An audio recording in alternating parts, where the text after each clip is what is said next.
Hello, my friend. Today I will tell you another long-forgotten legend. Close your eyes and let the magic transport you to Middle-earth. Our journey begins.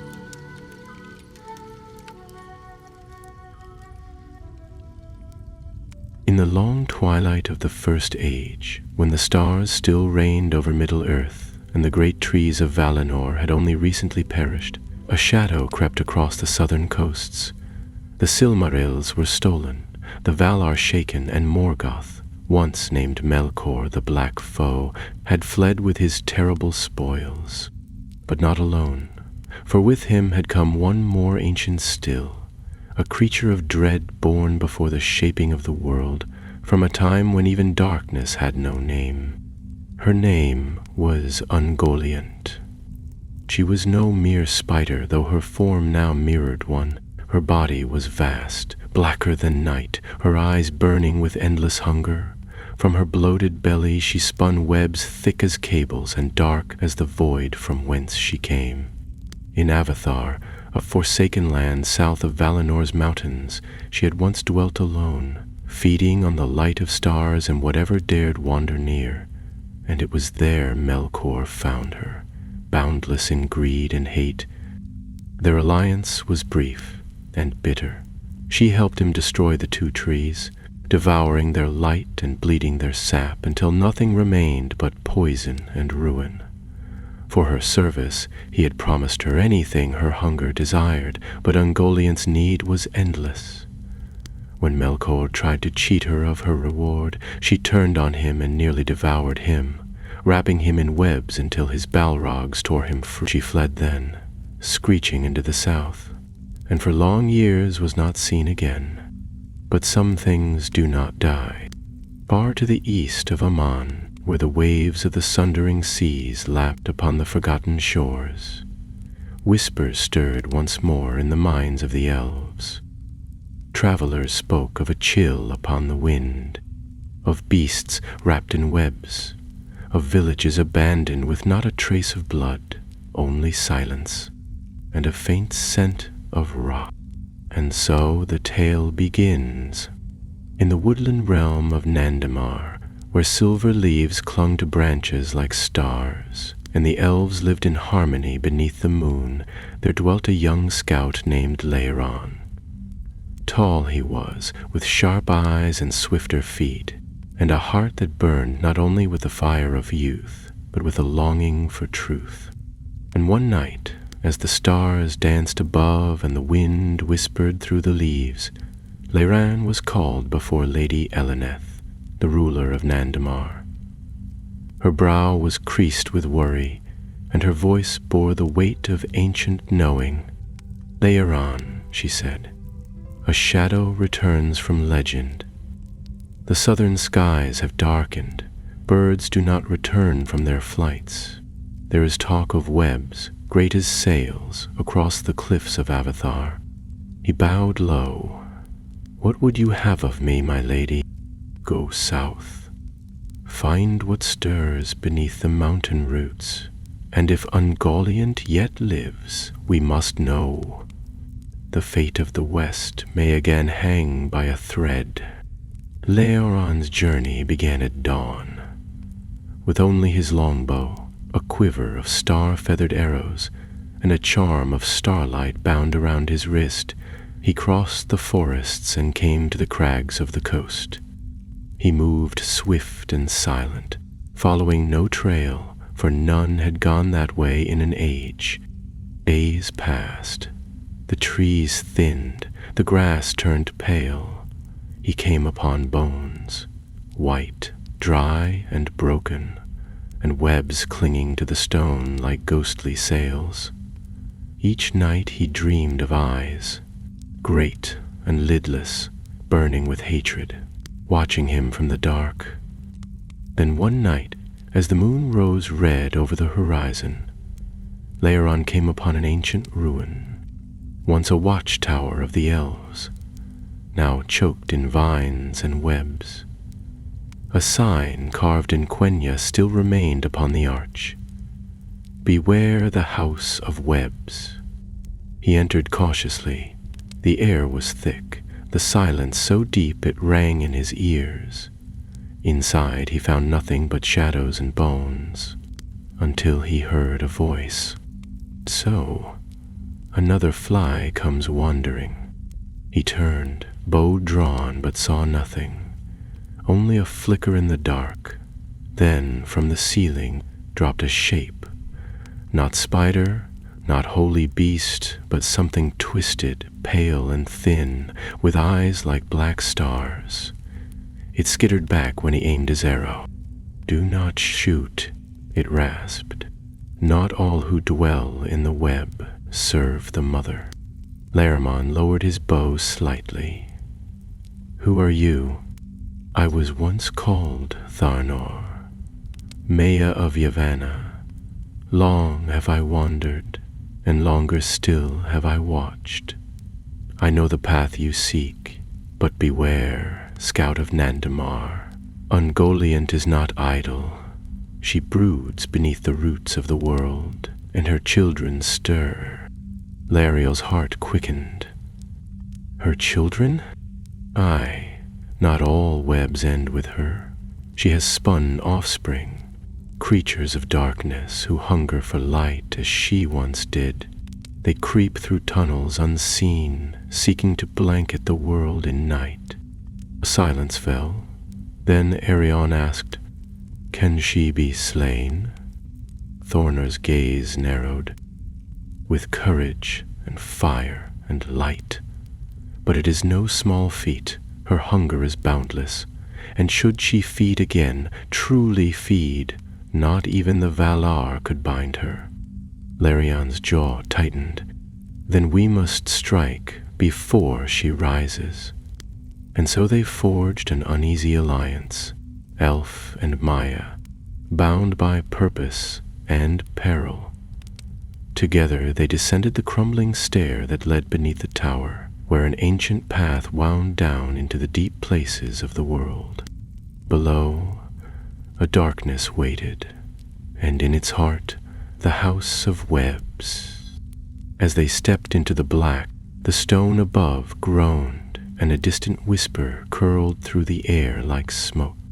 "Come, little flies," it hissed. "The feast begins." The stairway was narrow and ancient, cut into the black stone by hands long forgotten. The walls were damp, slick with the breath of the deep earth, and the air grew colder with every step.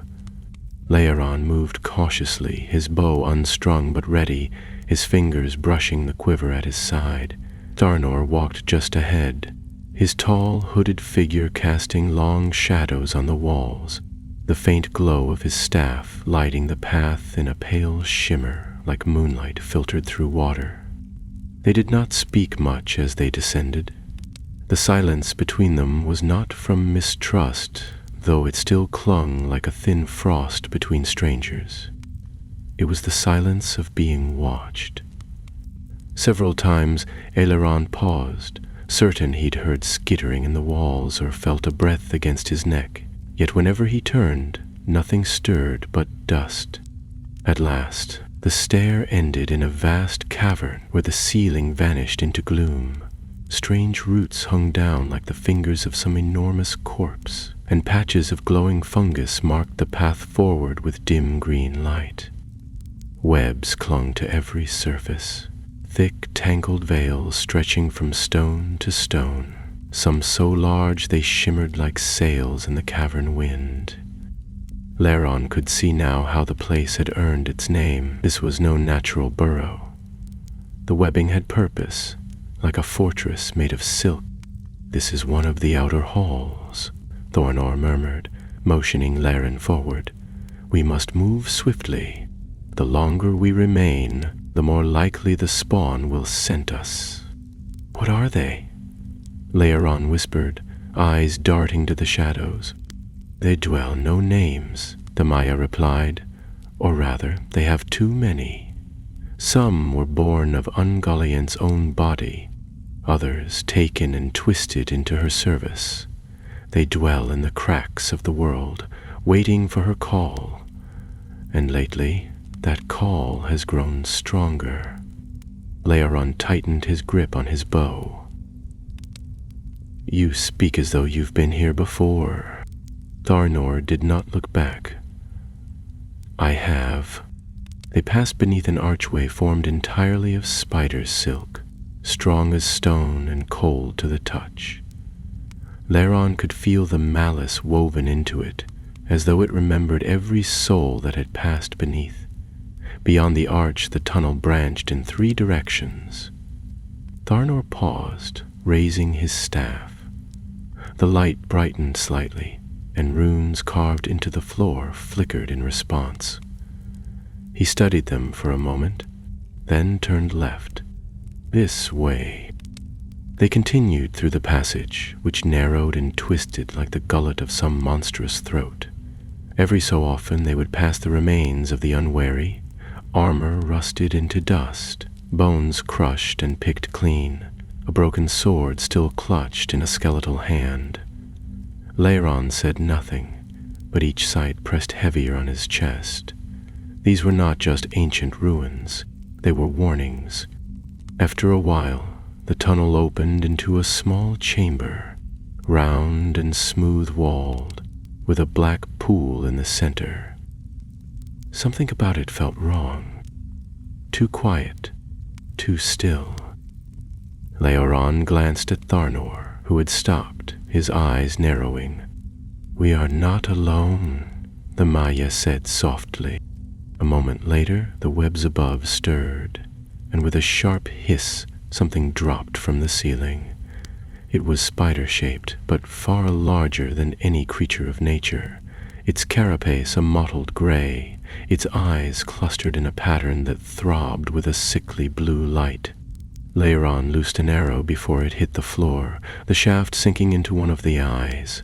The beast shrieked and twisted, its legs scrabbling across the stone. More came, 3, 5, then a dozen, crawling from cracks in the walls and ceiling. Thornar lifted his staff, and a burst of silver flame flared from its tip, casting the spiders back with shrieks of pain. Leoron moved like a shadow, loosing arrow after arrow with deadly precision. Each time one fell, 2 more took its place. We can't hold them here, Larion called over the screeching. We don't need to, Thornor replied, slamming the base of his staff against the ground. A ring of fire burst outward, scorching the webbing and driving the spiders into a frenzy. Follow me. They fled down a side passage, their feet pounding against the stone as the swarm poured after them. The tunnel sloped downward, and the air grew thick with smoke and the scent of burning silk. Behind them came the sound of many legs scuttling in fury. Eventually, the tunnel opened into a vast chasm, bridged only by a narrow strand of webbing stretched taut across the gulf. Leoron skidded to a halt. We can't cross that, he gasped. We must. Tharnor's voice was calm but urgent. Do not look down. Move swiftly. Before Leoron could protest, the Maya stepped out onto the strand. It swayed under his weight, but held firm. Gritting his teeth, Leoron followed, his heart thundering with every step. Below was only darkness. He could not even see the bottom, and the thought of falling into that abyss nearly stole his breath. Halfway across, a shriek echoed behind them. One of the spiders had reached the edge, and now it began to climb after them. Leoron turned, drew an arrow, and loosed it in one motion. The shaft struck the creature in the leg, but it did not fall. It simply screeched louder and picked up speed. Keep moving, Tharnor called. Larion reached the far side and scrambled onto solid ground. He turned just in time to see Thornor raise his staff again. The pursuing spider was nearly upon him. With a single word in a tongue, Larion did not understand. The Maya struck the webbing with the butt of his staff. A great pulse of light surged down the strand. The silk burst into flame, and the spider gave one final screech as it fell, vanishing into the dark. The chasm was now impassable. Laeron stood, catching his breath as Tharnor joined him. Was that all of them? The Mire said, looking ahead. Only the least of what lurks here. We are deep now, too deep for any to help us should we fall. Laeron nodded grimly. Then let us not fall. They pressed on, the air growing colder, the silence deeper. Whatever hope they had left clung to the knowledge that they had no choice but to go forward. Somewhere ahead, beneath the mountain's roots, the house of webs awaited, and within it, the one who had once devoured the light of the tree, Ungoliant. And she was waiting. The tunnel ahead was different from those they had passed before. The webs here no longer clung loosely to the walls, nor hung in tangled shrouds from the ceiling. They were deliberate, laced tightly across the path like veils of glassy silk, shimmering faintly in the dim glow of Tharnor's staff. The deeper Aeron and Tharnor went, the more the air changed. It grew heavy, like syrup, and clung to their skin as though thick with invisible strands. Each breath felt harder to draw, each step slightly more difficult to take, as though something ancient and malevolent had rooted itself in the very rock. Laeron pressed on, his shoulders stiff, his hand never far from the hilt of his dagger. He had stopped using arrows for now. The tunnels were too close, the echoes too loud. A fallen shot could bring an entire nest upon them. Tharnor, for his part, remained silent and alert, pausing now and then to lay his palm against the walls, as though listening to voices that only he could hear. At last they reached a chamber unlike the others. It was vast, its roof lost in darkness, with columns rising like the bones of some ancient beast. Webs crisscrossed the pillars in dense layers, forming a canopy above their heads, and beneath it all was a kind of courtyard, its floors smooth and unbroken, as if once shaped by the hands of craftsmen, though no memory of their work remained. This was once a hall of the Vanyar, Tharnor said quietly, long ago before the great journey. A place of light and song, carved by those who chose not to follow the call across the sea. Few remember them now. Laeron ran his fingers over the stone. There were faint carvings still visible beneath the grime, a bird with wings outstretched, a flowering tree, a bright star, all symbols of beauty, now buried in the webbed grave of Ungoliant's brood. What happened to them? He asked. They vanished, Tharnor replied, his gaze distant. Some say they turned back. Others claim they were swallowed by the earth. Perhaps they lingered here too long, and darkness found them. Laeron was about to speak again when he heard a sound. It was not a skitter, nor the scrape of claws on stone. It was humming, low and sweet, like a lullaby sung by a voice just beyond the edge of madness. He froze, trying to place the direction, but it echoed from every wall. Tharnor stepped beside him, his voice low. Choose close. The humming stopped abruptly, and a cold wind rushed through the chamber. With it came a voice, high and dry, like silk tearing. You are not welcome in my halls, little thief. Why do you come clothed in starlight and lies? Laeron raised his head. We've come to end this, to stop your children before they can spread across the world. The voice laughed. It was a sound so filled with hunger that Laeron felt his stomach twist. My children? Oh, little elf, you know nothing. They are the threads of my will, the silk of my vengeance. I will weave a new world from their fangs and webs, and you, you, will be a fine first knot." As the last word faded, the ceiling above them erupted in motion. Dozens of shapes unfurled from the webs, descending with terrifying speed. Laeron and Tharnor sprang back to back, weapons drawn. The creatures were smaller than those they had faced before, but faster, sleek, black-bodied things with long limbs and curved fangs. Their eyes glowed pale blue in the dark. Laeron fought with precise, measured strokes, his blade flashing as he ducked and twisted. Tharnor summoned bursts of fire, sweeping his staff in arcs that sent the creatures scattering. Still they came. From every crack, every corner, they poured in a flood of legs and mandibles. Then Laeron saw something beyond them.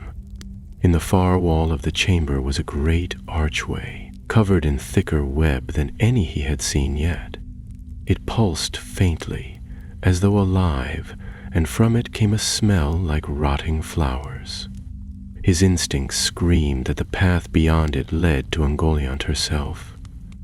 "Tharnor," he shouted, "we must reach that door." Tharnor followed his gaze, then nodded once. "Cover me."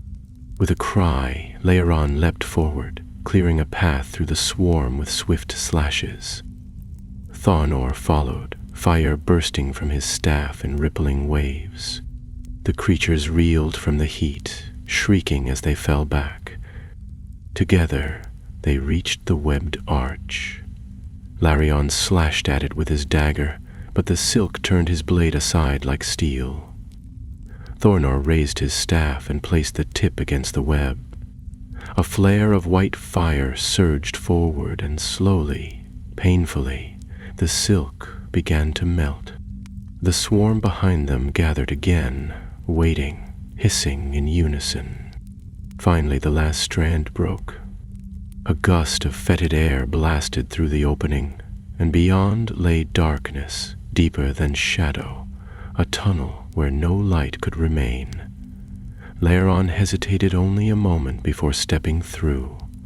Tharnor followed, and the arch closed behind them as though sealed by an unseen hand. They were now in the true heart of the lair. The tunnel twisted unnaturally, the floor sloping steeply downward. The walls were smooth, as if worn by countless claws, and there were no webs here.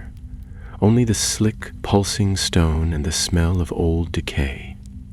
The humming returned louder now, almost a song, echoing in their bones. Laeron whispered, "She's singing to herself." "No," Tharnor said, "she's singing to the world. The hunger is waking." They rounded a final bend and stopped. Before them lay a cavern so vast it defied belief. The roof soared out of sight. The far walls vanished in gloom.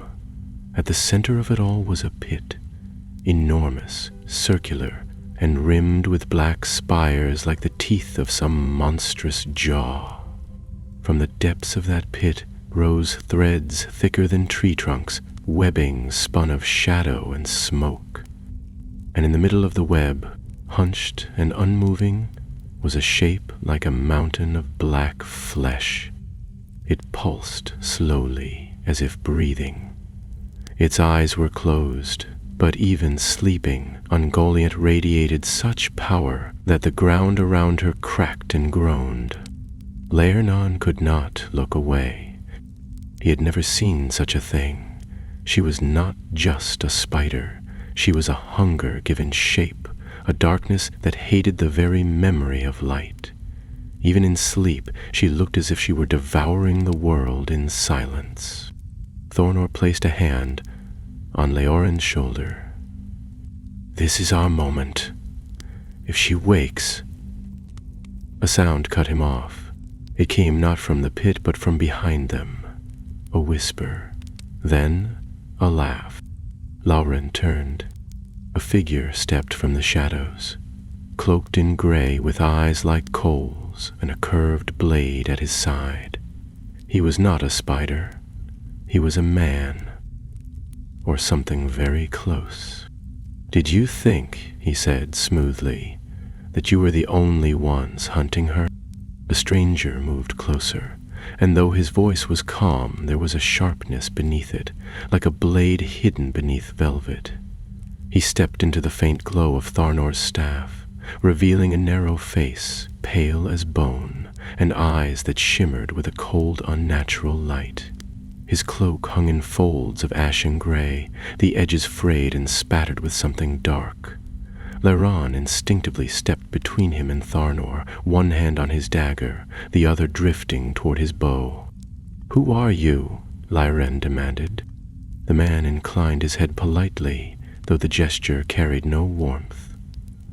"I am called Meleir, once of the Eldar, though my path has taken different turns.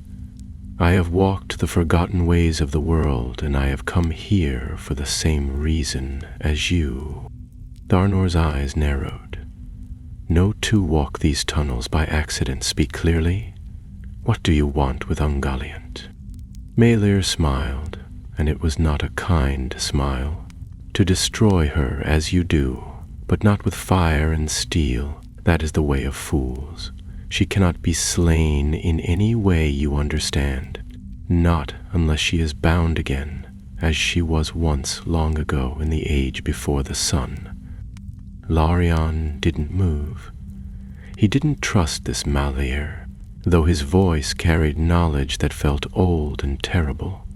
There was something familiar in the way he spoke, not in the words, but in the rhythm of them. A careful, deliberate tone, like someone reciting a story already written. Tharnor's staff dimmed slightly. "She was never truly bound." Meleir agreed, his eyes gleaming. "But there was a time she could be resisted, turned away. Her hunger could be denied, starved. That is what I intend to do. I will make her need me, and then I will be the one who says no." Leiron felt a chill crawl up his spine. "You would bargain with her?" "I would outwit her," Meleir said, and for the first time his voice rose. "You think your blades will slay what was born before the stars? You think a bit of fire can unmake the mother of the dark? No. She must be tricked, turned inward until she devours herself." "Like Melkor tried," Tharnor said quietly, and Meleir's expression twisted. "That fool was arrogant and weak," he spat. "He promised her more than he could give. I promise nothing. I offer only the shape of a dream, and let her hunger do the rest." There was a silence then, broken only by the slow, wet breathing of the monster in the pit. Lauron didn't look away from Meleir, but he could feel the weight of the chamber pressing in. Ungoliant had not stirred, but the air had grown heavier, as though she listened now, even in slumber. "You have no place here," Theron said at last. "Whatever you once were, you are not of the light now." "I left the light," Meleir replied, "because I saw how it dims in the face of true shadow. But I have not surrendered. I do what must be done." Leiron took a step forward. "Then leave. We don't need your riddles or your madness." "I think you do," Meleir said softly, "because if you strike her now, you will wake her, and if she wakes in strength, she will not stop until she has devoured every star in the sky." He looked down at the pit, his face pale and solemn. "But if you let me speak to her, I can draw her in, weaken her, then your fire may finish what no blade can begin." Leiron looked at Tharnor. The Maya's brow was furrowed, his gaze troubled. He turned back to Meleir. "If you're lying, she'll consume you before you speak a single word." Meleir's smile returned, thin as a spider's thread. Then you've lost nothing. It was madness. Lyron knew it. But so was everything about this place. The House of Webs did not follow the laws of the world above. Down here, fire and reason could both fail, and something older than either might yet have power. After a long silence, Tharnor gave a single nod. Try, but we will be watching. Meleir stepped past them without hesitation, moving toward the pit. He walked to the edge and knelt, his hands held out before him, fingers splayed wide. Then he began to speak, not in Elvish, nor the tongues of men, but in a language that scraped against the stone like claws, ancient and slow, each word weighted with meaning too vast to grasp. At first nothing happened. Then Ungoliant stirred. It was a small movement at first, a tremble through the webbing, a shift in her hulking form. Her limbs flexed slightly, and her body turned in the darkness. Her eyes opened. They were not like any creature's eyes Lyron had ever seen. They were wells of void, bottomless, and yet they burned with a kind of furious despair. Light dimmed in their presence. Even the glow of Tharnor's staff seemed to flicker, as though the flame itself remembered fear. Ungoliant did not speak, but Lyron could feel her attention focus on Meleir, like a tide rushing in. The air pressed against his ears. The sound of Meleir's voice grew faster, more desperate. He held out a glimmering stone, a jewel of some kind, small and bright, and cast it into the web. Ungoliant snapped it from the air with a sudden lunge. Her form shifted, great legs uncurling, body rising from the nest of silk. She began to descend from the web, slowly, methodically, each movement silent but full of purpose. "She is coming," Tharnor said, his voice tight. Laramon nodded, drawing his bow again. He had no idea if this was part of Meleir's plan, or if he had misjudged the creature entirely. Ungoliant reached the edge of the pit. She loomed above Meleir, her fangs dripping, her eyes burning with hunger. Then she spoke, not aloud, but into their minds. "You come bearing light. I will have it." Meleir raised his arms higher. "I have more, far more. But you must listen. There is a world above, rich in stars, rich in flame. I can show you the path, if you spare me." Leoran saw the trap instantly. He wasn't offering her anything real, only a promise, only hunger. But she was listening. He reached into his satchel and touched the charm bound there. A vial of pure light from the Lady Eleneth, meant to be broken only in the direst moment. His fingers lingered on it. Ungoliant moved forward another pace. Her legs pierced the stone like spears. Her voice again rumbled through their skulls. "You think to feed me lies?" Meleir's voice faltered. "Not lies. Desires. What you crave still exists. Let me show you." She hissed, a sound like fire sucked into ice. Then, without warning, she struck. One leg shot forward, impaling the ground where Meleir had stood. He rolled aside, fast but not fast enough. Blood splashed across the webbing. Ungoliant surged forward, and Meleir screamed, a terrible human scream of pain and fury, as her fangs closed around his arm and tore it from his body. The cavern exploded into motion. Tharnor raised his staff, and fire leapt from it in a blazing arc.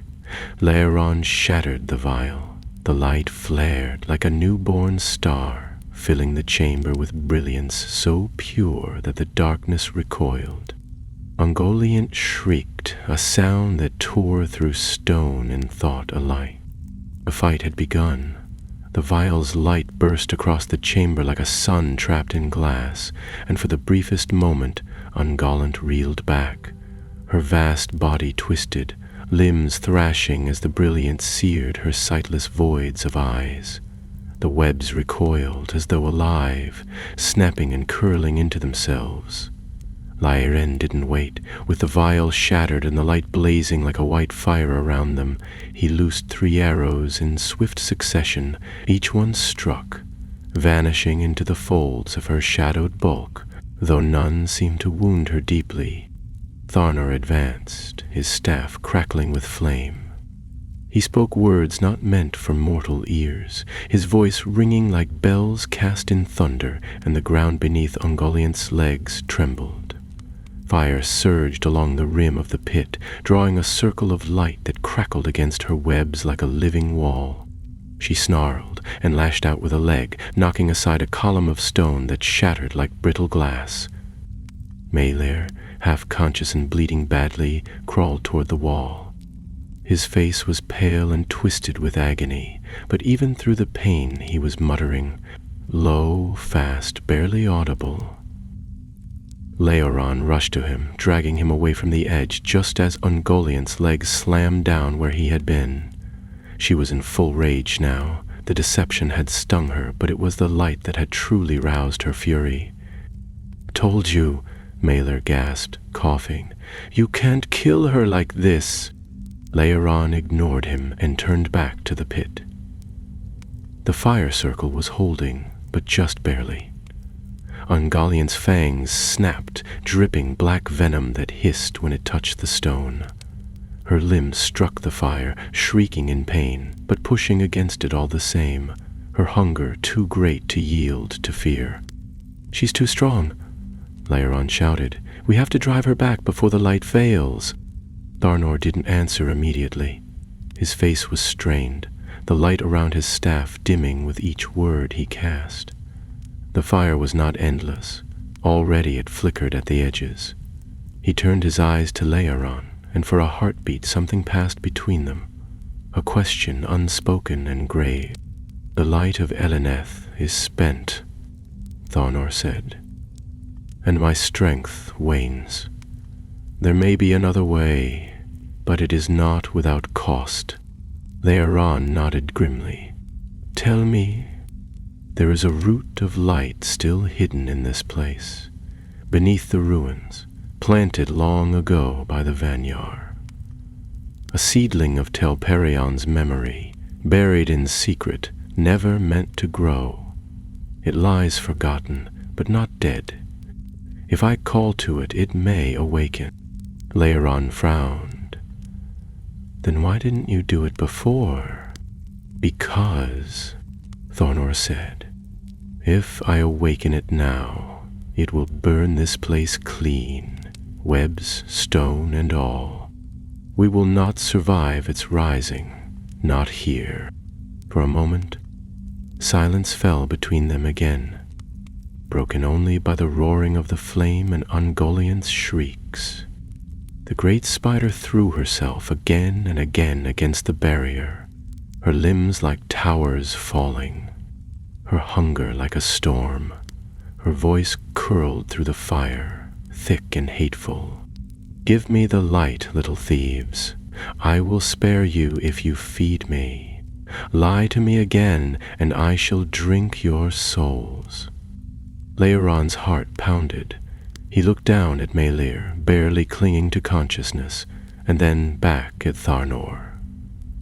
"If we don't stop her," Aeron said, "she'll break free, and the world above won't have time to prepare." Tharnor raised his staff, placing the tip against the ground. "Then we make our stand here."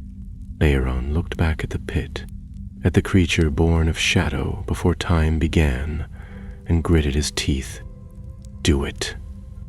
Tharnor closed his eyes. The light at the staff's tip dimmed to nothing.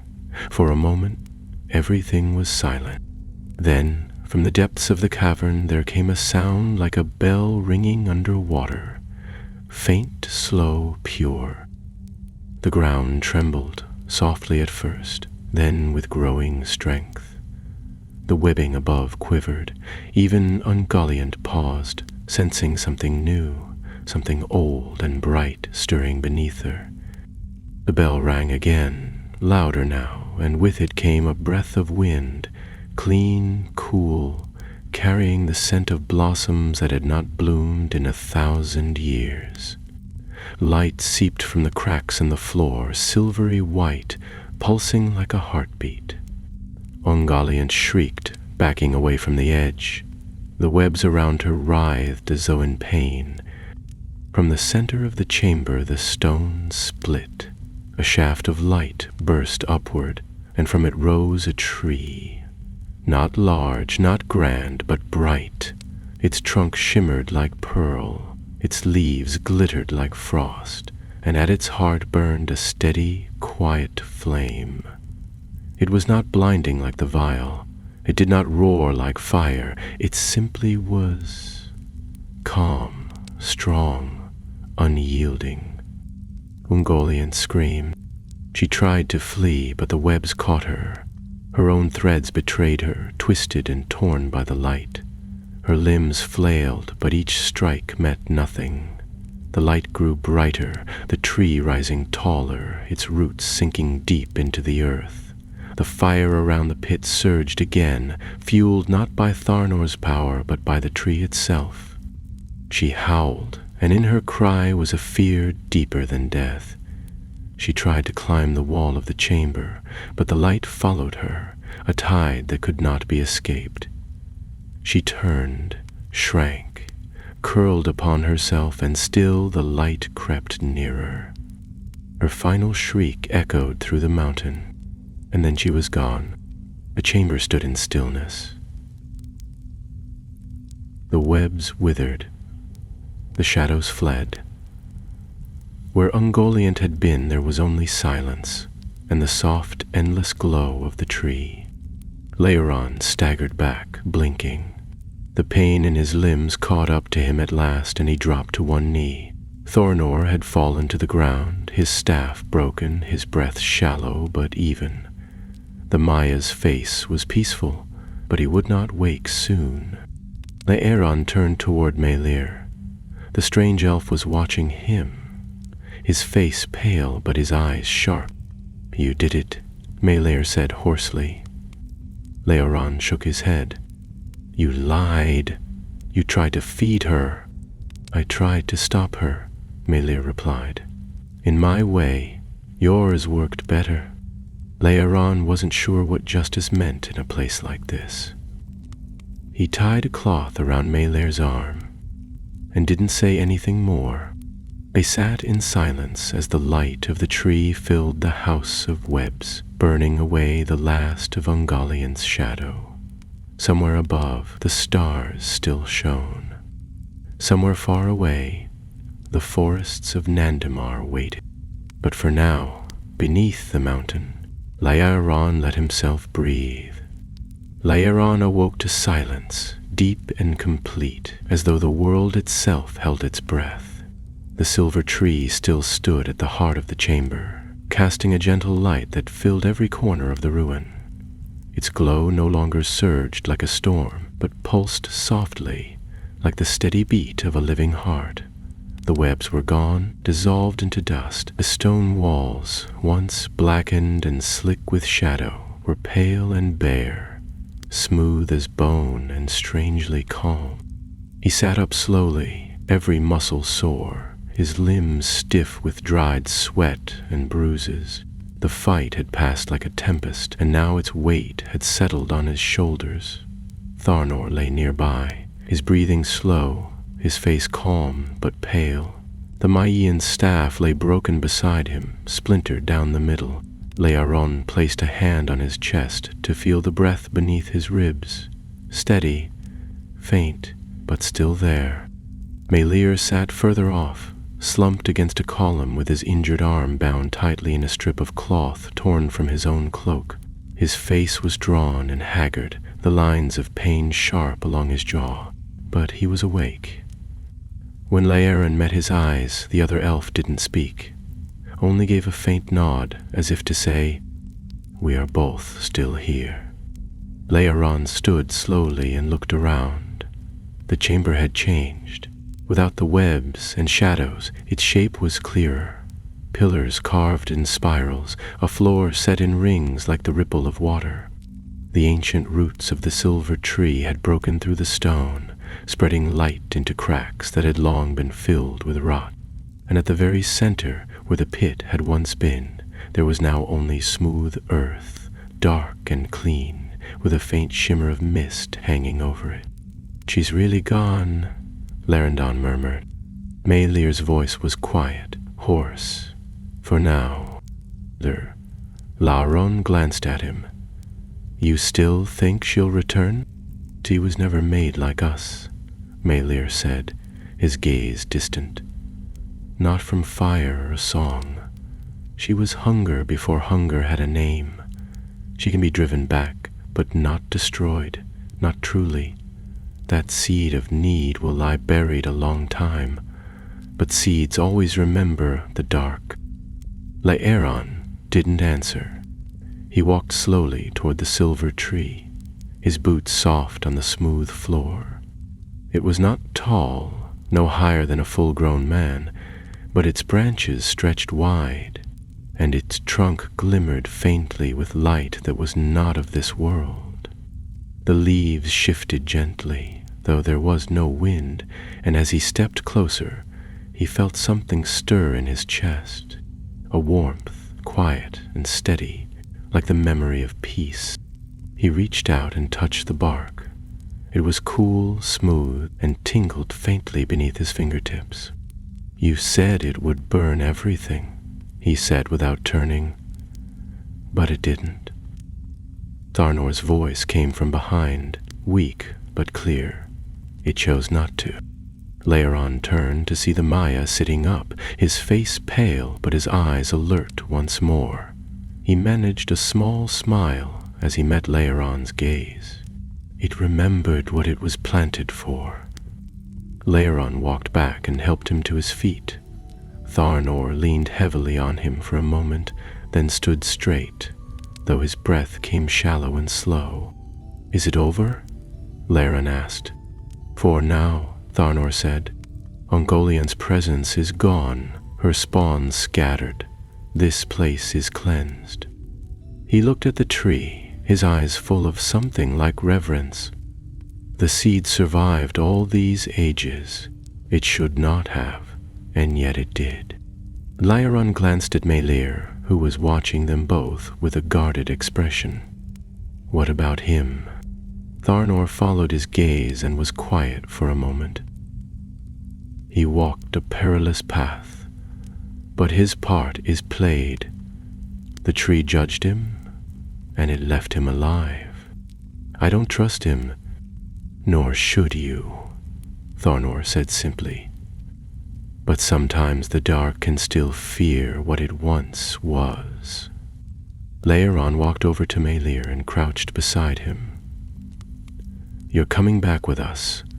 The Lady Elenith will want to know what happened here."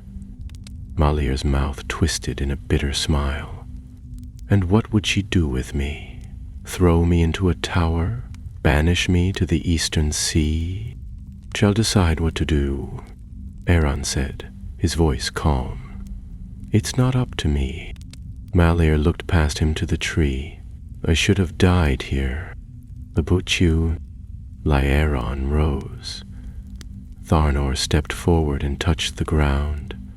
A shimmer spread from his fingers, and a hidden stair rose from the stone, new, unmarked by time or decay, leading upward in a wide spiral.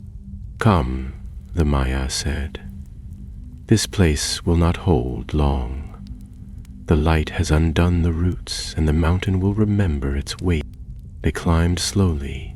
The air grew lighter with each turn, and after some time the sound of birdsong began to reach them, faint and far above.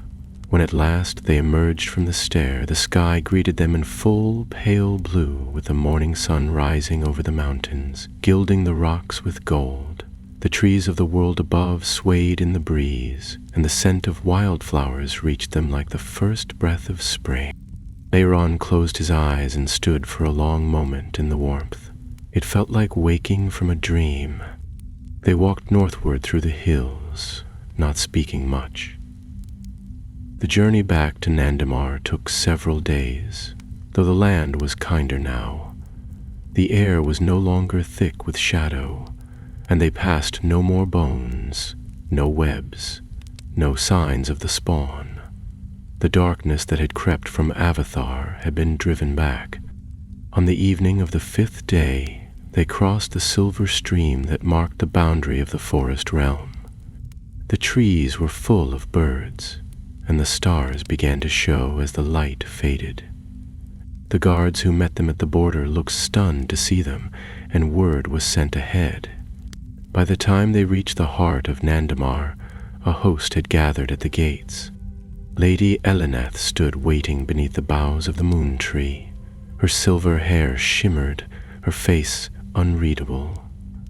Léron stepped forward and bowed, then spoke plainly. "The house of webs is broken. Ungoliant is gone." She looked at Tharnor, who bowed his head, and then her eyes passed to Meleir. She studied him for a long moment, then nodded once. "We will speak of this," she said, "but for now, rest. You have walked through shadow and returned with light." Léron let out a breath he hadn't realized he'd been holding. He glanced up at the stars and wondered if they looked brighter than before, or if he simply saw them more clearly now.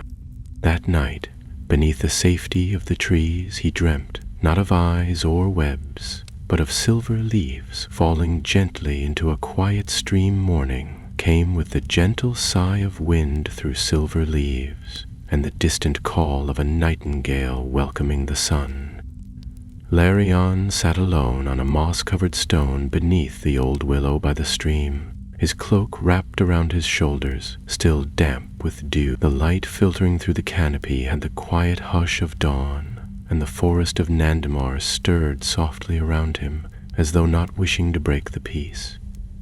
He had been offered rest, food, even music, but sleep had come to him only in brief fragments, filled with half-remembered whispers and the image of that silver tree still glowing in the black heart of the ruined mountain. Footsteps crunched lightly on the grass behind him, and Éowyn turned to see Tharnor approaching, a folded cloth in his hand and weariness still in his eyes.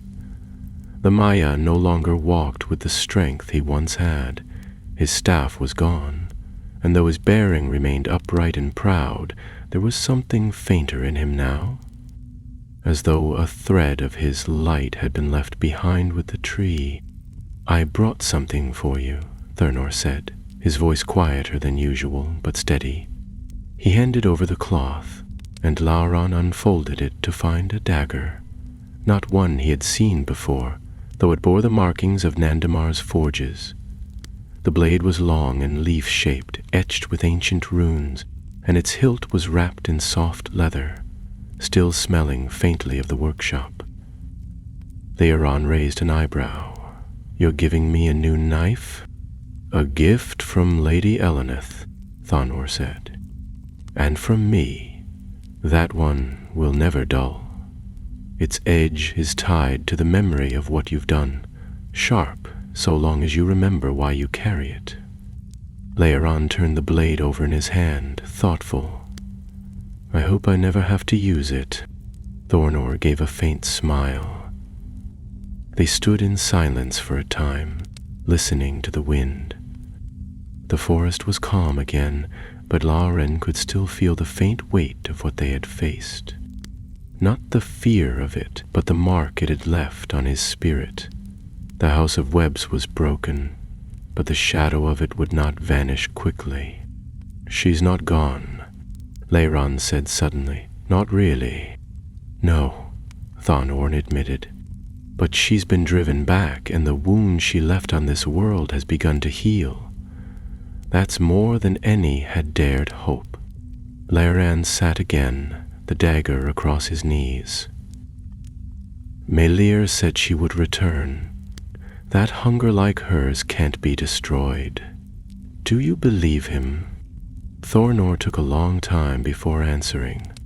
Hunger never dies. It changes form.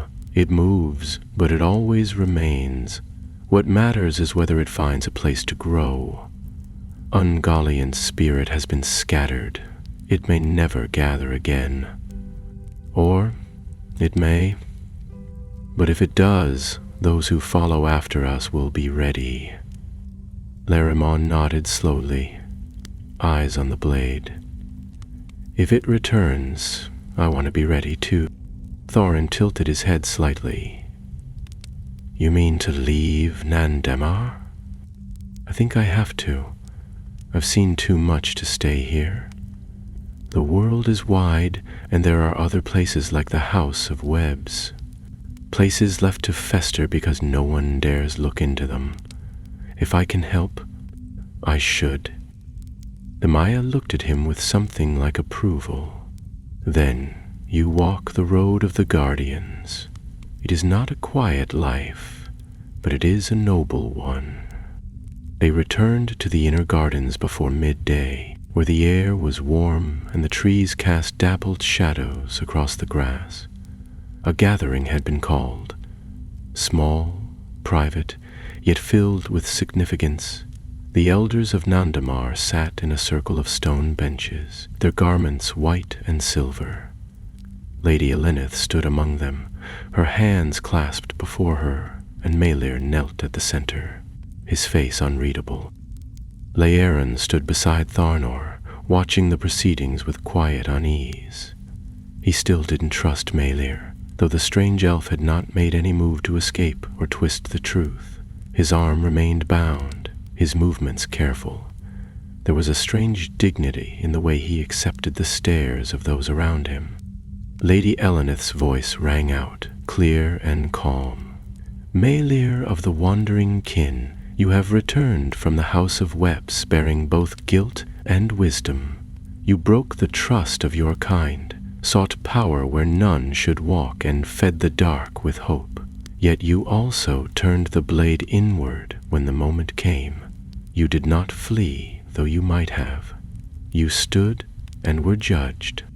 Meleer inclined his head. I do not ask forgiveness, only understanding. You have neither, Elenith said, but you have time. You will not be imprisoned, for your crime was one of desperation, not malice. But you will walk the lands beyond our forest until your path finds clarity. You are banished, not in hatred, but in hope. The circle murmured in quiet surprise. Laeran glanced at Thornor, who nodded slowly, as if he had expected nothing else. Meleer rose without protest. His face remained calm, though Laeran saw his jaw tighten ever so slightly. When he turned to leave, he passed close to Laeran and paused just long enough to meet his eyes. I suppose, Meleer said softly, we'll see each other again one day. If we do, Erlan replied, let it be for the right reasons. With that, Meleer walked into the trees, disappearing like smoke into the sunlight.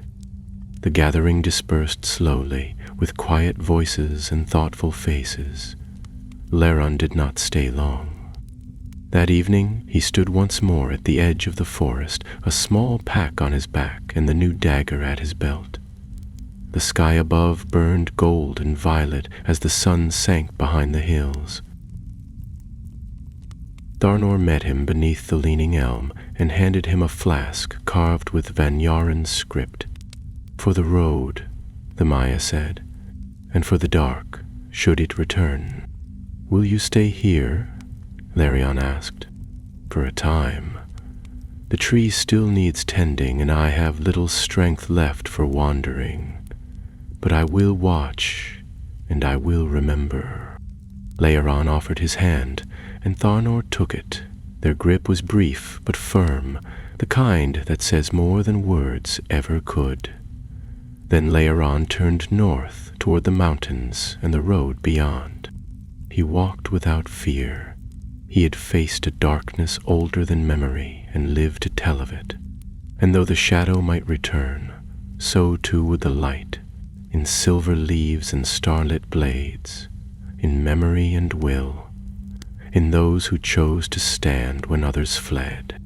The house of webs was behind him now, but the legend was only beginning. The northern road wound like a ribbon of gray stone between hills still kissed with snow, rising and falling through wild country untouched by the hands of elves or men. Spring had reached the valleys, but here the cold lingered, and Aaron traveled with his cloak pulled tight, his hood drawn low to keep the mountain winds from biting through. His boots were caked with frost each morning, and his breath rose in silver puffs as he walked, yet the silence of the path brought a strange comfort. After the howling darkness of Ungoliant's lair, even the cold felt honest and clean. He passed through no villages, saw no settlements.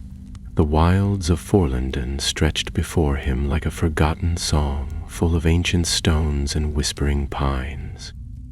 On the second week of his journey, he climbed a steep slope and reached the edge of a high ridge where the land dropped away into a long valley. Below, nestled beside a wide river, was a cluster of stone dwellings, simple and strong, their roofs thatched with dark reeds, their chimneys curling with the smoke of cooking fires. It was a place not marked on any of the maps he had carried from Nandamar. Laeron descended cautiously, his steps light and wary. The people who lived here might be wanderers or outcasts, or they might be something else entirely. The House of Webs had taught him not to trust what lay beneath quiet surfaces. When he reached the edge of the village, he paused and watched from the trees. Children ran through the muddy streets, chasing one another with sticks. A group of women tended to a large fire pit, roasting roots and fish. Men hauled sacks of grain toward a low, timber-framed hall. No one carried weapons openly. No one seemed afraid. It was not the kind of place where darkness hid. He stepped from the trees and walked down the worn path into the heart of the village. Heads turned. Silence fell gradually, spreading from one doorway to the next like a ripple in still water. A tall man with graying hair and a heavy cloak stepped forward, eyeing Laeron with the wary calm of a seasoned warrior. "You're far from the elven woods, stranger," he said. His voice was not unkind, but it held a firm edge. Laeron nodded politely. "I am traveling north. I came across your village by chance." "There's no chance this far into the hills. Most don't even know we're here." "I didn't," Erlon replied. "But I'm not most." The man studied him for a moment, then seemed to relax slightly. "I'm Halaric, chief of this village. We have little to offer, but if you bring no trouble, you're welcome to a meal and a roof for the night." Laeron thanked him and was shown to a corner of the long hall where dried herbs hung from the beams and the fire burned steady and warm. He sat beside it, grateful for the heat. A bowl of stew was placed in his hands, and though it was little more than root and barley with a few flakes of fish, it tasted better than any meal he had eaten in weeks. As night fell, the villagers gathered near the fire to sing. Their songs were simple, but their voices clear and full of warmth. Laeron sat in silence, listening, his thoughts drifting. He had meant to pass through this place and continue north, but something held him here. Some feeling that the road had bent, not ended, and that he had come to the edge of another tale, whether he wished it or not. It wasn't long before he began to notice it. First, it was a question left unanswered. When he asked where the nearest town lay beyond the river, the answers were vague and uncertain, as though the villagers had never traveled further than their fields. Then came the whisper he overheard near the well, two women speaking of a shadow in the woods, a tall figure that left no tracks and vanished when approached. Later, a child asked him if he knew what kind of bird could speak in the voice of a man. The others had hushed the child quickly, but Aaron had not missed the flicker of fear in their eyes. That evening, as the village settled to sleep, he found Halaric by the watchpost and spoke plainly. "There's something you're not telling me." Halaric didn't pretend otherwise. He stared out over the dark trees, his arms crossed over his chest. "There's something in the woods," he said. "Something old. We've lived here 3 generations, and the tales were already old when I was a boy. It doesn't come often. Sometimes it's just lights in the trees. Sometimes it's voices. Once it took a whole family from the western path. No one heard a scream. No one found a trace." Araman nodded slowly. "And you've never tried to find it?" "We've tried," Halric said. "Every time, the men who go into the woods don't return. Or if they do, they're wrong, quiet, trembling, as though something's still watching them through their eyes." "Do you think it's one of Ungoliant's spawn?"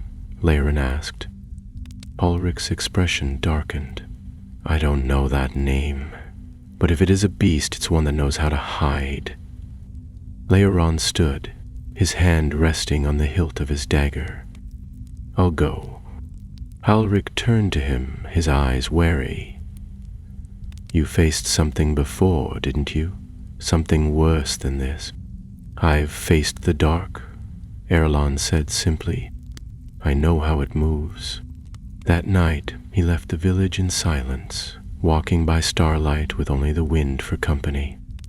The forest beyond the river was old, older than the village, older perhaps than even the firstborn who had once walked these hills. The trees were gnarled and bent low, as though weighed down by time, and the ground was thick with moss and silence. He walked for hours, following no trail, trusting only the sense that had guided him before, the quiet pull in the pit of his stomach that told him he was being drawn not by fate, but by something older and less forgiving. Just past midnight he found the path. It was not marked by stone or sign, but he saw the shift in the trees. The branches arched together to form a tunnel of shadow, and though the air was still, Laeron felt the breath of something waiting at the end of it. He stepped forward, one pace, then another. Behind him, the stars seemed to dim. The tunnel of trees wound deeper into the forest like a coiled serpent, and though the moon still hung high above, its light did not follow him here. The darkness was not complete, but it clung to the bark and the earth in strange patches, as though parts of the world had forgotten how to be seen. Laeron moved slowly, each footstep measured, his fingers brushing the hilt of his dagger now and then, not to draw it, but simply to know it was still there. The silence was the worst part. No wind, no owls, no rustling in the undergrowth. Only the faint crunch of his boots and the slow, steady beat of his heart. After a while, he began to notice small things. The trees here bore markings, not carvings, not letters, but thin white streaks across their bark, almost like burns. The moss beneath his feet was scorched in patches, and the smell of it reminded him faintly of the fire that had lit the house of webs. He paused beside one tree, laying his hand against the bark. It was warm, not in the way of sun-warmed stone, but subtly, like the fading heat from something long dead. Then came the voice. It was soft, barely a whisper, but it echoed from all sides at once. "You should not have come here." Laeron turned, drawing his dagger in one smooth motion. The shadows did not shift. No shape emerged from the gloom. He stepped back a pace, eyes scanning the trees, his ears straining for the slightest sound. You carry the scent of her, the voice continued. Old blood, ancient silk and fire where there should be none. I carry nothing that belongs to her, Laron said. I helped burn her house to the ground. The silence that followed was long, but it was not empty. Something was listening. Then from the gloom ahead, a shape moved. Not large, not monstrous, but tall and slow, cloaked in gray robes that trailed along the ground like mist. Laron raised his blade but did not advance. The figure stepped into view and the hood fell back to reveal a face that was neither young nor old, but strangely pale, like parchment that had been left too long in the moonlight. The eyes were dark and wide, with a glimmer like oil upon water. The mouth did not move when it spoke again.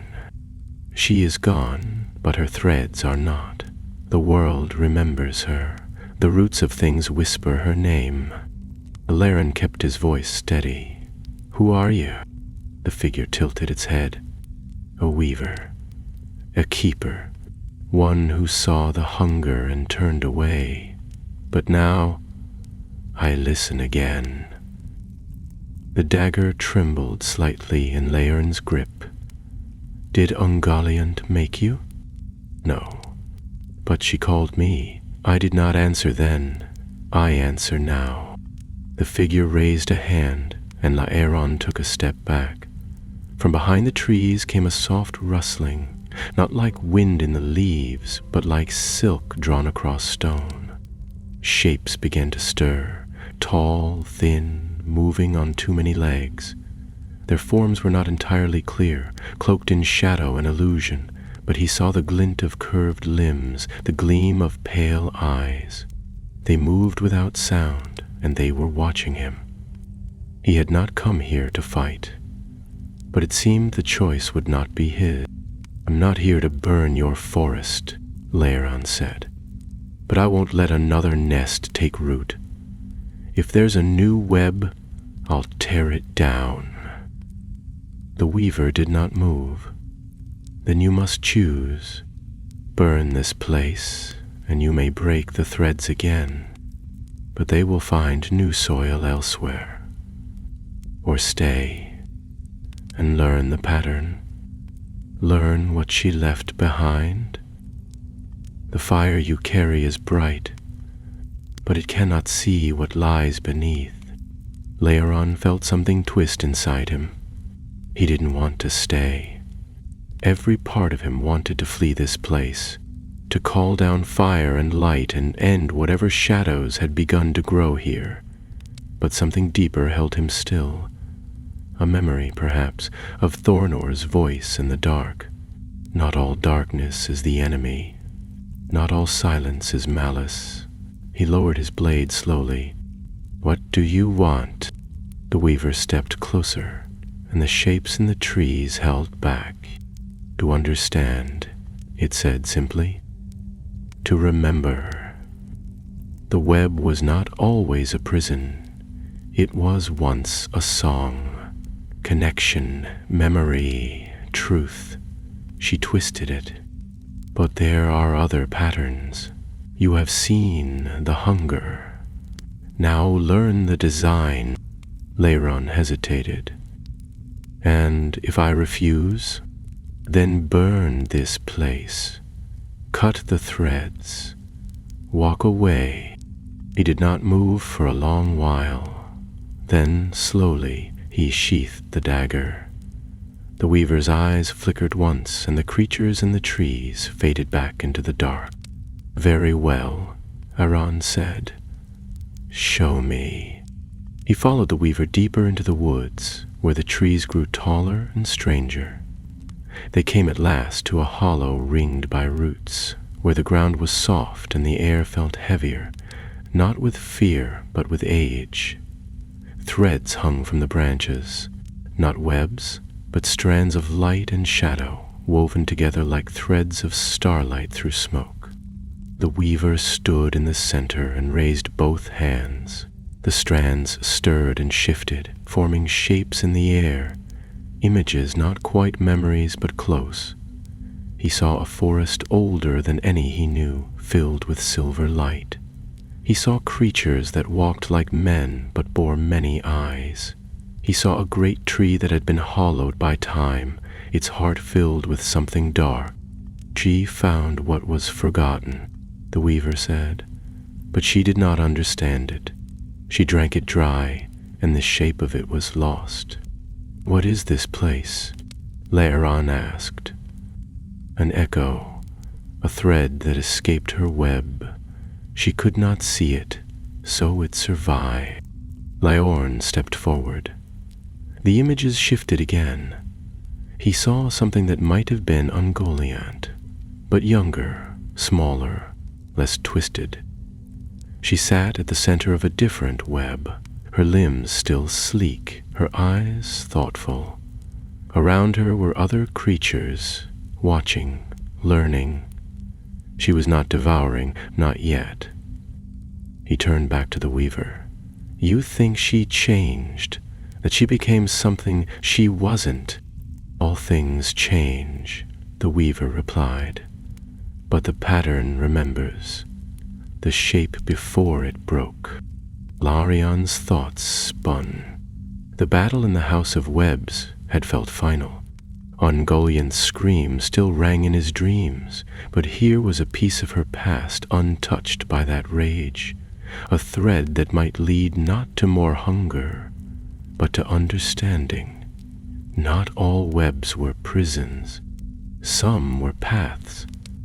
"I can't stay," Erlon said, "but I'll return." The weaver nodded. "The forest will wait." He left before dawn, the threads of light and shadow fading behind him. The trees closed once more, and the stars returned overhead.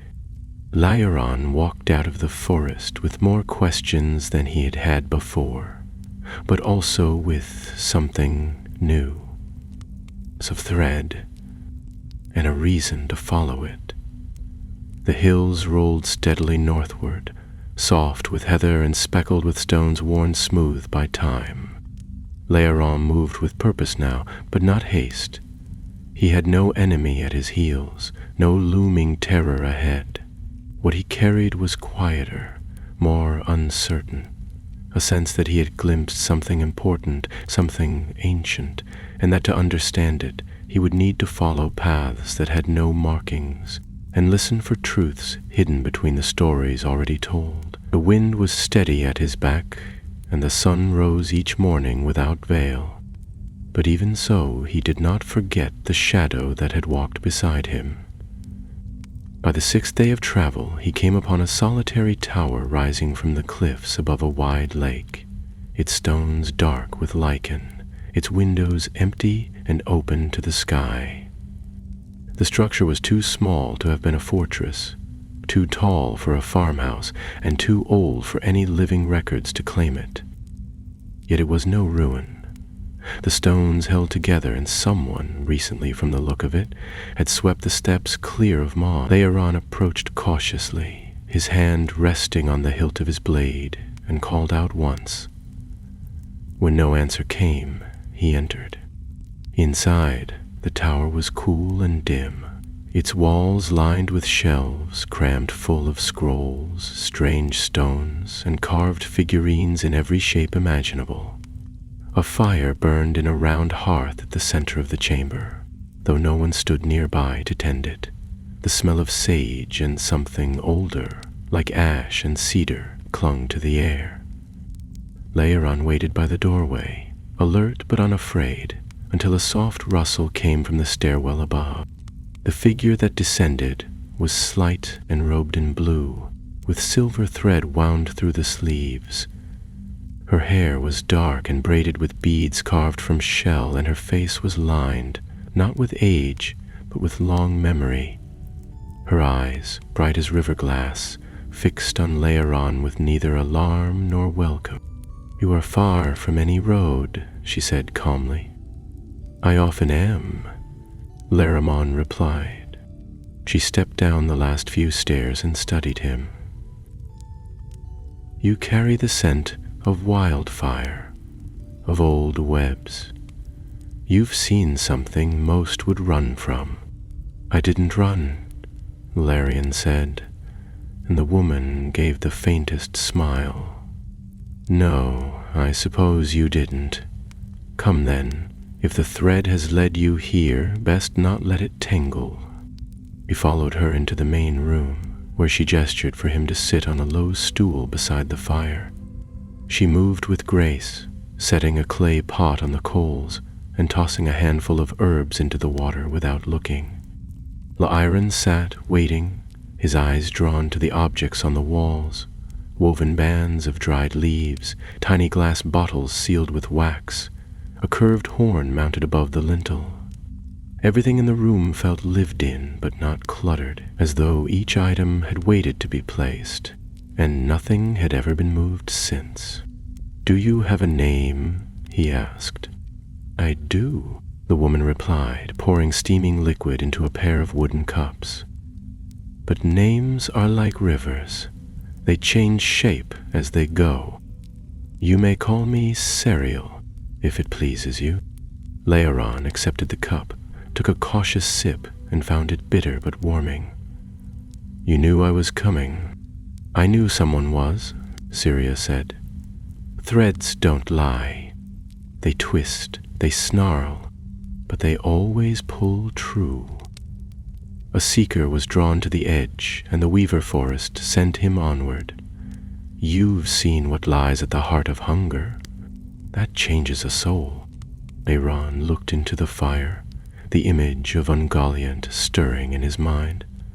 Not as she had been in her ruin, but as she had appeared in that forest vision, not yet monstrous, seated at the center of something too vast to name. "I thought she was only a destroyer, but there was something more." "There always is," Serial murmured. "Even the oldest monsters were something else once." Laeron nodded slowly. "That forest, it was different. It didn't try to kill me, it wanted me to see." "And did you?" she asked. "I think I only saw the edge of it." Serial leaned forward slightly. "That's often where the truth begins. Most turn away the moment they see the shadow. Few ever ask what it's casting." He looked at her then, really looked, and felt the strange certainty that she was older than she appeared. Not in years, perhaps, but in depth, as though she had lived near old things long enough to learn their language. "Have you studied the webs?" he asked. "I've walked beside them," she said. "I've seen the way they stretch across time. Not all are spun by spiders. Some are spun by memory, or regret, or promise. Ungoliant's web was only one shape. There are others, wiser, gentler, still dangerous in their own way." Laveron hesitated. "Do they still exist?" "Somewhere," Serial replied, "but the threads have been broken, the weavers scattered. The memory of their craft is dim. Still, you might find them, if you know what to seek." She rose then and crossed to one of the shelves, pulling down a scroll bound in faded blue ribbon. When she unrolled it across the table, Laeron saw a map. Not of lands, but of lines. Threads of silver ink curled across the parchment, branching and splitting, marked at intervals by circles, stars, and spirals. "Bees are the echoes," Serial said, tracing one thread with her fingertip. "Each a place where something ancient was buried, or bound, or simply left behind. This one," she tapped a circle near the top, "is where you came from, the House of Webs. Broken now, its thread cut, but others remain." Larion studied the scroll. One symbol caught his eye, a jagged, dark spiral marked with a tiny flame. "What's this?" Sariel's expression changed subtly. "That is a knot, a place where many threads cross.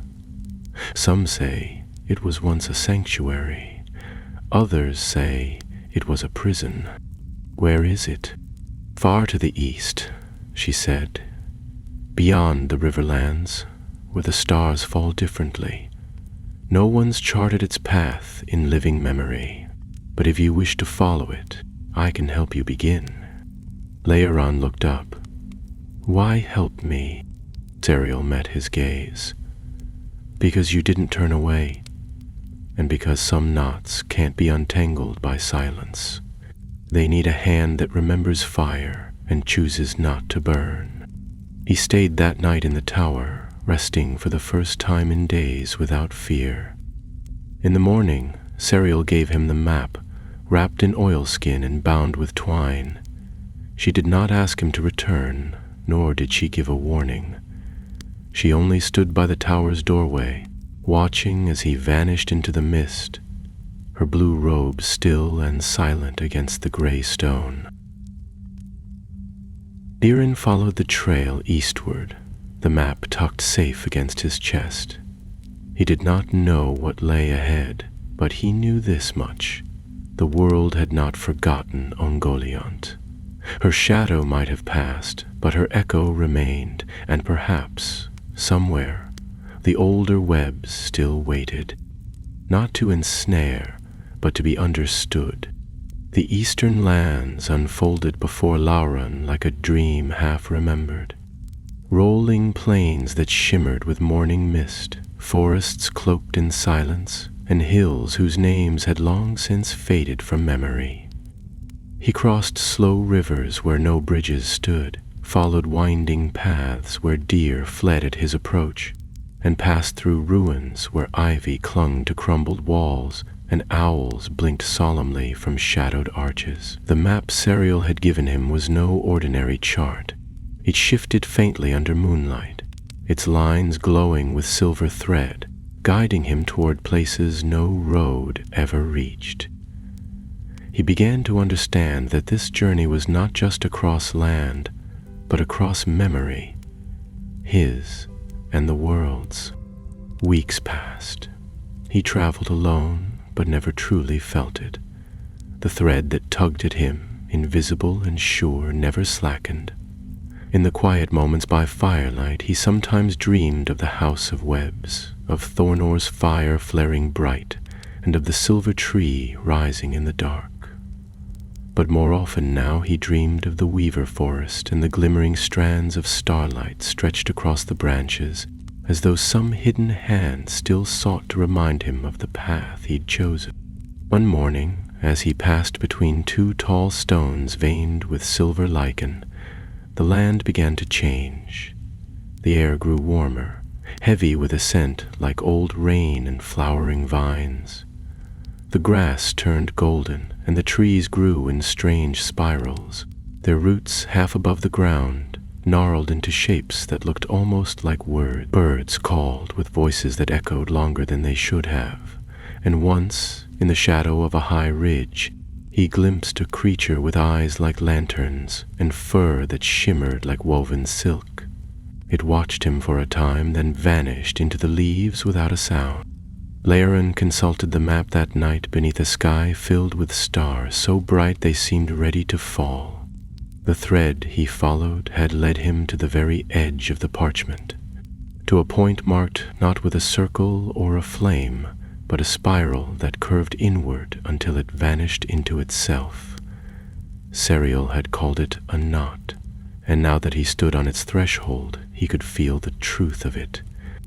The next day, he reached it.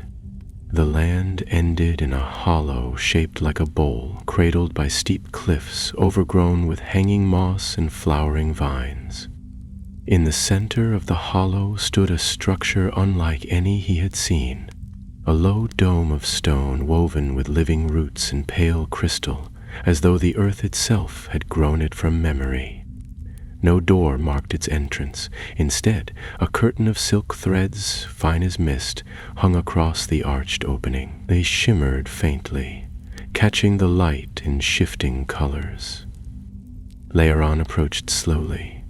The moment he touched the threads, the world changed. The air turned thick and still, like the moment before a storm. Sound dulled, colors deepened, and the hairs on his arms stood on end.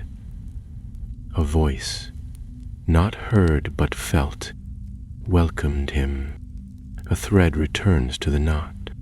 He stepped through. Inside, the dome was larger than it seemed from without, its ceiling high and vaulted like a great cathedral. The roots that formed the walls glowed with soft light, and in the center of the chamber was a pool of clear water, perfectly still. Around it sat 3 figures, their forms cloaked in gray, faces hidden, hands resting on their knees. They did not move, but their presence was immense, as though time itself flowed differently here. Laeron stopped before them. "You followed the thread," one of them said. "Yes," Laeron replied. "I've come to understand what she was, what she left behind." Another figure spoke, its voice like wind over stone. Ungoliant was the unmaking, the hunger. But before that she was a listener. She wove what others feared to see. Sorrow, silence, change. When they cast her out, she turned her gift inward, and it rotted. Leonon stepped closer to the pool. "Is this her memory?" "No," said the third. "This is what she forgot. The web before the breaking." He looked down into the water. Beneath the surface he saw visions, flickering images of webs not made to trap, but to connect. Threads stretched between stars, between minds, between things forgotten. He saw towers not built of stone, but of light and voice. He saw a woman, cloaked in shadow, weaving alone beneath a sky filled with fire. Her web held not creatures but dreams. "She was a guardian once," Laeron whispered. "She was," the first voice agreed, "but the world feared what it did not understand, and in that fear it tore her web. She became what they named her." Laeron turned to the 3. "And now the web can be mended, but only with new threads." A long silence followed. Then Araron said, "What must I do?" The 3 figures rose. One held out a spool of pale silver thread, no larger than a child's palm. "Take this. Where you find division, weave connection. Where you find silence, listen.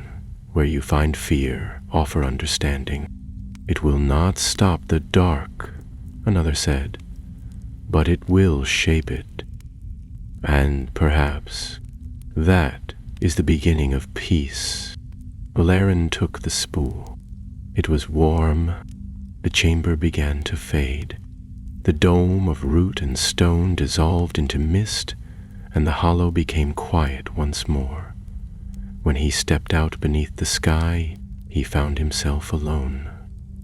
The structure had vanished, the vines undisturbed, the earth unbroken. Only the spool remained in his hand, cool and silent, but filled with purpose. He began the long walk westward. The world was wide. There were knots yet to find. The road home was unlike any Aeron had traveled before, not because the trees were taller or the skies more vivid, but because he no longer walked with only his thoughts for company. The spool of silver thread rested in a small satchel tied across his chest, wrapped in cloth that had once belonged to Serial. It made no sound, cast no light, and bore no heat, but its presence was constant, as though it watched and remembered, even while it slept. He often found his fingers brushing against it. unconsciously tracing the edge of the spool or feeling the fine threads through the fabric, as if to assure himself it was real. The gift of the knot weavers was not a weapon. It was something stranger, something gentler, and yet somehow it felt heavier than any sword he had ever held. He crossed rivers and fields, old forests and open meadows. Once, in the ruins of an ancient watchtower, he met a wandering scholar who spoke of a dark tide rising in the east, of creatures moving in silence beneath the mountains, and lights vanishing from the borders of the free folk. Léoron listened, asked no questions, and passed on. The world was always shifting, always breaking, but now he held a thread to mend where the tearing had begun, not with fire, but with memory. When at last the golden woods of Nandamar came into view, Laren paused at the edge of the silver stream. The water was cold and clear, singing over smooth stones, and the trees on the far bank shimmered with the late colors of summer. Birds called to one another in lazy circles overhead, and the air smelled of pine and river mint. It felt unchanged, but Laren was not the same. He hesitated only a moment before crossing. The guards at the border greeted him with wide eyes and quiet awe, as though they'd seen a ghost return to life. He was led swiftly through familiar paths, past the towers of living stone and the shaded gardens where moonflowers bloomed. Lady Eleneth awaited him beneath the moon tree, her silver robes trailing like water over the stone floor, and Thornor stood beside her, leaning now on a staff of ashwood carved with new runes. His face bore the marks of recovery, but his eyes were bright as ever. "Ye returned," the Maya said softly. "I did," Lauran replied. Eleneth stepped forward. "And what did you find in the east?" "A knot," he said, "a memory that was never finished." He opened the satchel and removed the wrapped bundle. When the cloth fell away, the spool gleamed faintly in the soft light, its thread fine as breath, its color like morning frost. Eleneth looked upon it, and her eyes darkened, not in fear, but in something deeper. Recognition. "I remember these," she said. "There were weavers once, not of cloth or binding, but of balance. They spoke with silence, and their gifts were subtle. We did not understand them. I wonder if we ever tried." Larion placed the spool on the stone before her. "It's not just a relic. It still listens." "Then let it listen here," she said, "and let us listen with it." Over the next weeks, Larion remained in Nandamar, not to rest, but to teach. He spoke to those willing to learn, not of war or blades, but of the old ways, the threads between people, the memory of connection that had once shaped the world before it cracked.